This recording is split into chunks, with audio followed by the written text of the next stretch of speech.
one of the requests I received here is just to refresh what I mean by the parameter space. So this is a review of the, I call it the hypothesis space,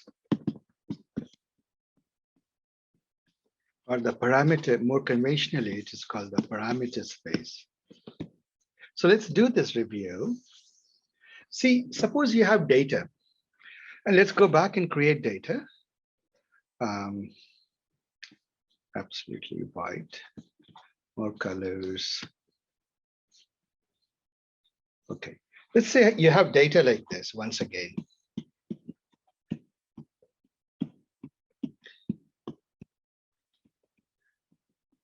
And I'll just go back to this data. Now, this is your data. You're trying to predict Y as a function of X. Let's say X is the temperature and Y is the amount of ice cream. Remember the problem that we do for a young entrepreneur? She's trying to predict how much ice cream would get sold at a given temperature. So she builds a hypothesis. She says that there is a linear relationship, beta naught plus beta 1 X. In the language of deep learning, of course, we may use W naught plus W1 X, but I will just stick to beta because in the lab and in the previous course, I used beta.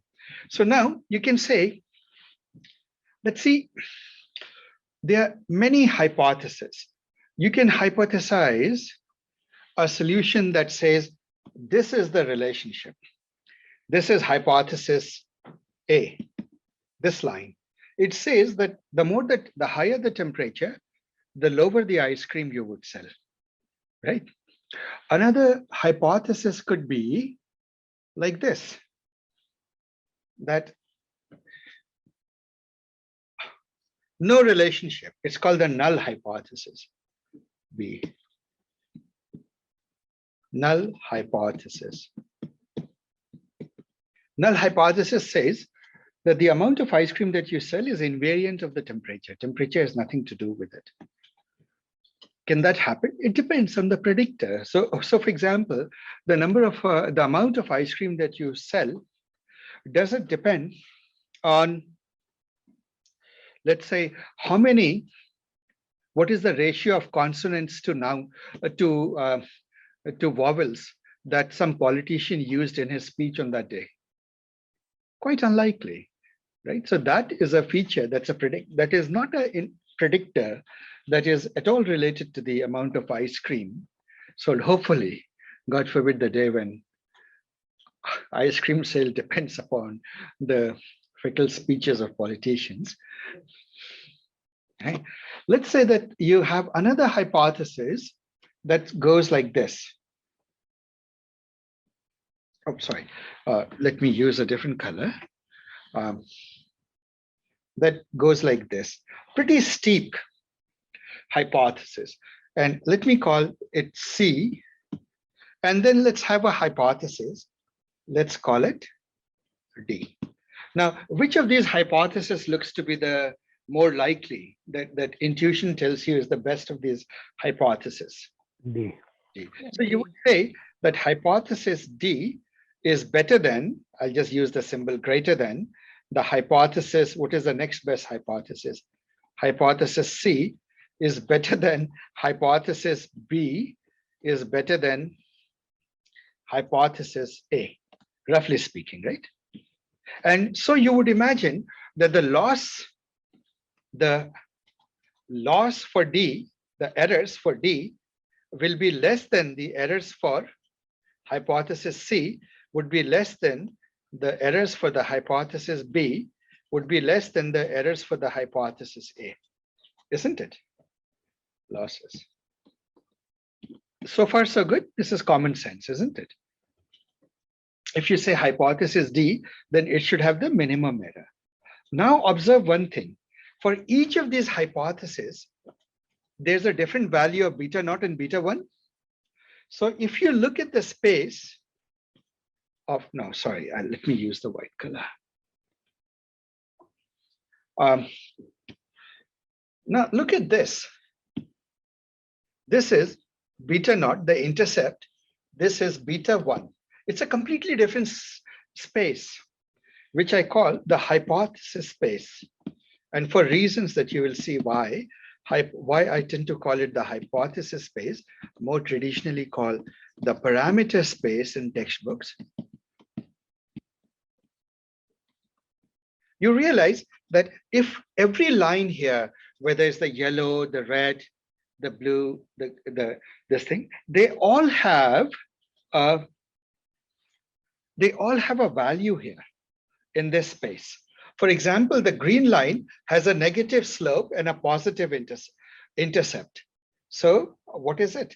It is a green one is a point, let's say here, isn't it? With a negative slope and a positive intercept. Do you see this, guys? This green line has a positive intercept and a negative slope. It's sloping downwards. Now, the red one has a negative. If you look at the red line, where is the red line going? It is negative intercept and positive slope, right? So the red line is probably somewhere here, negative intercept and positive slope, right? The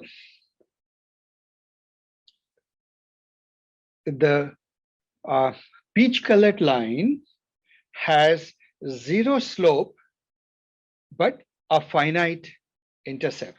So where is the peach colored line going to fall? It's a hypothesis somewhere here, isn't it? What is it saying? Slope is zero, but intercept is present, right? This is the intercept. This is your intercept here.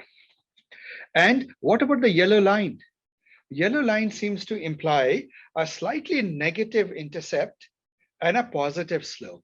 So a yellow line is putting it here, a slightly negative and a positive intercept, right? Do you see that, guys? So this is your A, hypothesis A. This is your hypothesis B.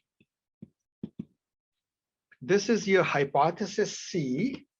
And this is your hypothesis D, right?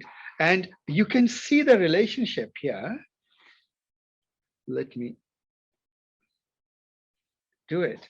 You see how what a line in real space, XY space, maps to a hypothesis, a point in the hypothesis space, isn't it? In the beta 1, beta 2 space, it's a point in the hypothesis space. Likewise, this red point, red line, maps to a point in this hypothesis space. The yellow line maps to, yellow line maps to this point in the hypothesis space. And this peach colored line maps to this point in the hypothesis space. So what is a line in data space becomes a point in the hypothesis space. So now, not only a point in the hypothesis space, but if I were to draw this hypothesis space or parameter space, let me now make it three-dimensional, because for each point, beta naught, beta 1, and in this floor, let me just say this floor, for every point that is here, some value of beta naught, beta 1, what do you have? For every value of beta naught, beta 1, you can compute the loss. Yes. The amount of error. And this loss surface looks like this, which has a minima somewhere. So it means the contour lines, okay, let me draw the contour lines in another color. The contour lines are like this, right? Yeah, things like that. And so you're searching for the point, this point, loss surface. This is the loss axis. This is it. So that is why the surfaces that you see, loss surface exists in the parameter space. Right.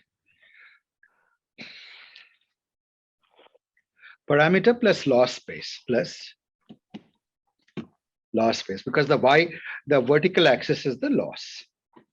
Right? The parameter space is just the floor. Now, is it obvious, guys, what we mean by that? And that beautiful surface that you saw was that Correct. the hypothesis space. All right. So now we are going to change track. And by the way, is it already information overload or we can move forward?